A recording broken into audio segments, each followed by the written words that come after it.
Hey friends, welcome to Kannada channel. ரொம்ப நாளைக்கு பிறகு காரைக்கால் பீச்சுக்கு ஃபேமிலியோட போயிருந்தோம். பசங்களுக்கும் எக்ஸாம்லாம் முடிஞ்சு ஹாலிடே கண்டினியூவாக ஒரு 4-5 டேஸ் வந்திருந்தனால சரின்ட்டு பிளான் பண்ணி காரைக்காலுக்கு வந்தாச்சு.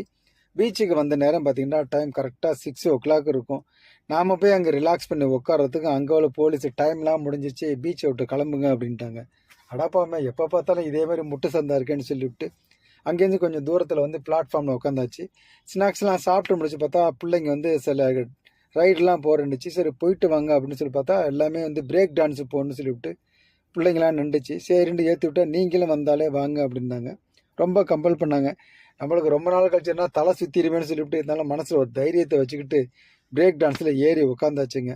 சொல்லப்போனால் ஆல்மோஸ்ட் ஆஃப்டர் 5-10 இயர்ஸுக்கு அப்புறம் பிரேக் டான்ஸில் ஏறி அந்த ரைடு ஓடிக்கிட்டே இருக்குது. ஸ்டார்டிங்கில் ஒன்றுமே தெரியல, போ லைட்டாக தலையெல்லாம் சுற்ற ஆரம்பிச்சிருச்சு. நாம் சுற்றுறோமா இல்லை பிரேக் டான்ஸை ராட்டனை சுற்றுதான்னு தெரியவில்ல. ஒரு வழியாக ரைடு முடிஞ்சிச்சு. ரைடை முடிச்சுட்டு இறங்கிட்டு அழகாக வெளியில் வந்துட்டேன். ஸோ செம சூப்பரான ஒரு குழந்தை பருவத்தை அனுபவித்த ஒரு ஃபீல் இருந்துச்சுங்க.